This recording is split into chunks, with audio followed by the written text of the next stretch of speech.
All right, so something really weird is going on at Infiniti. They're calling all their cars by the letter Q. So all the sedans and the coupes are gonna be known as Q something, and all the SUVs and crossovers will be known as QX. What I have behind me is the first Q, and it's called the Infiniti Q50. Technically, it's a replacement for the G37. So along with the new name, let's see what else is new with the Infiniti Q50. My name is now Q Omar, and welcome to FLD Tours.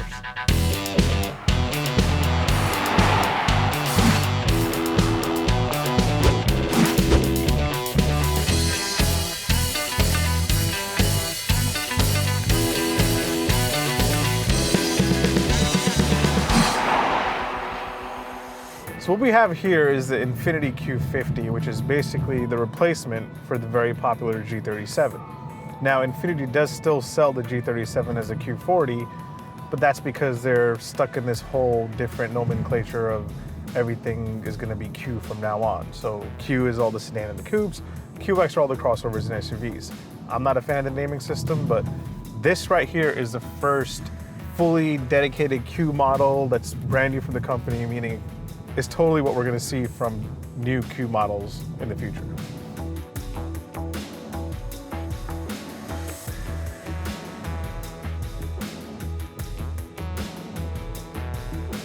So styling-wise, the front end, heavily inspired by the Essence concept. They say it kind of gives it a human-like face. I don't really see it. It's kind of weird to me to say something like that. One thing that it did kind of throw me off, when you walk over to the back, and this is what Max pointed out to me, the back kind of looks boring and dull, right, Max? No? Yeah. I like talking to you while you're in the car with me. Yeah. But yeah, the back just, it seems very, like they just kind of got really excited in front and then they went back and they're like, oh, let's just, you know, design something nice. But compared to its competitors, you have the 3 Series, the C-Class, the Lexus IS, and the Audi A4. The German versions of those competitors tend to be very conservative with their styling. Japanese have been going a little aggressive on the styling, so the Lexus IS seems to be, I mean, I don't know how I feel about it. Like, the front headlights are kind of weird to me. I don't know, sometimes I like it, sometimes I don't, but this looks much better. So when you step inside the Q50, you notice that it's different from every other Infiniti in this lineup. Gone are the days of G37's bulky, heavy, like tight looking interior. Now everything is kind of loosened up. Still very good use of quality materials. Soft touch on the dash all around, and there's leather wrapped center console, side panels. Now what I said in my Nissan Murano review was that how would Infiniti justify asking a premium price tag for an interior that you can get on a Nissan? And I said that Infiniti would have to step it up, and they have. Anything you touch and feel is very luxurious and very good use of quality. I like it a lot. Let's talk about the tech, and for the tech I'm gonna have to pull over for a second because there's a lot going on in here. The Infiniti InTouch system. Dual screen, so top screen is just maps, the bottom screen is everything else, right? So you have your climate control all around here, you have some audio controls down here, but there's 3 main buttons. Menu takes you home, audio takes you to your audio page, and climate takes you to the climate control settings, right? You can control it here, but some of the info is there. You can turn your heated seats on and off, but since it's hot outside, we're gonna leave them off. Main screen. This is where you can control your navigation inputs, destination settings, so on and so forth.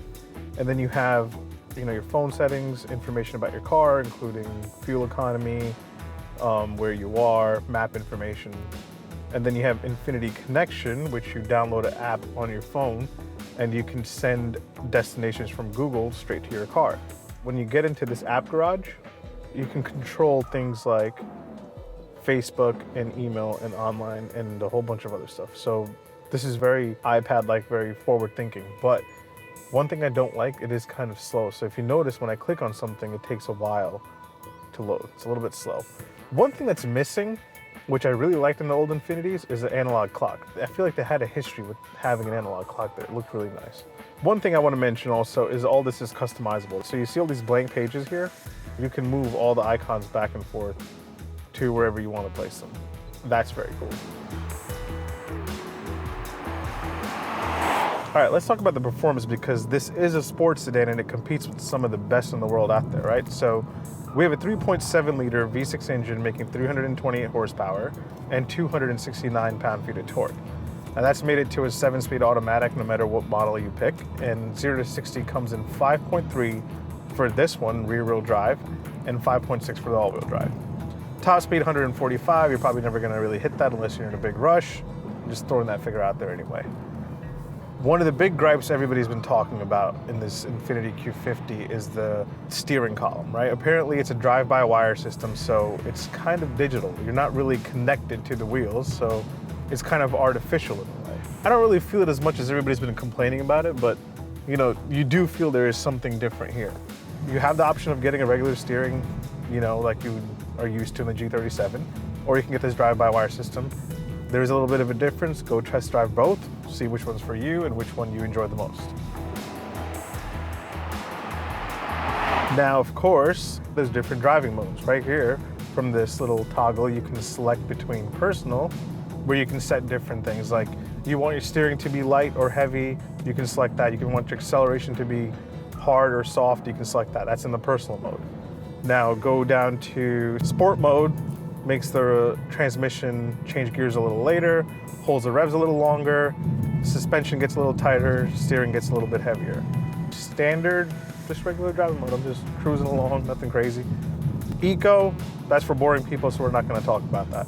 Snow, it kind of adjusts the speed of the car, so just how much you're pushing the acceleration, so if the road conditions are slippery, you're not gonna slide around too much. In all the different modes, the ride quality still is a little rough. It's not as smooth as other Infinitis, or especially the G37. Acceleration, like this.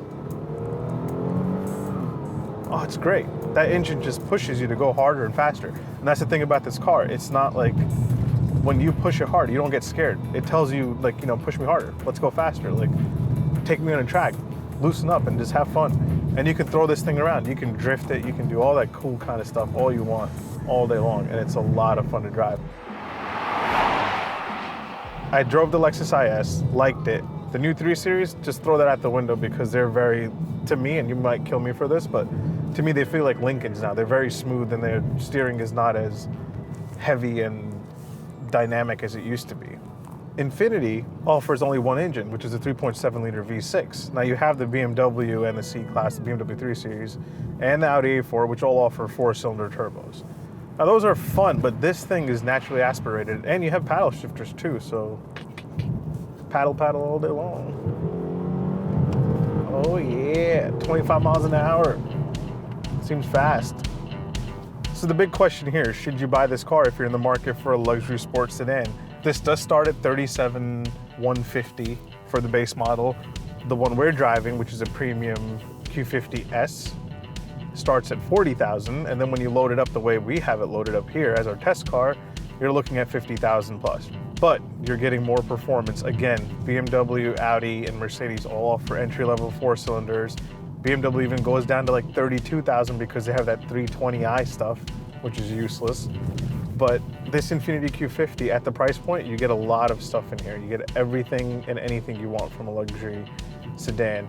Definitely give this a test drive. Especially if you're in the market for a Lexus IS, you definitely want to test drive this first because this might just sell you.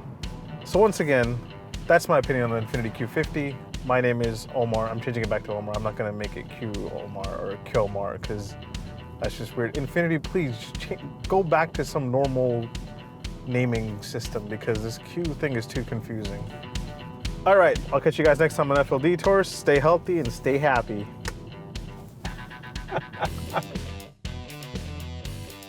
Don't ever drive this in eco mode because if you drive this in eco mode, you might as well just get something that's different. They do offer this in a hybrid, so you might as well go for the hybrid, which is more powerful. So don't even drive that in eco mode. If you want an eco mode, get a Prius or get a Toyota Yaris like Max. Sorry, Max. Ow, we're living in the fast lane, baby.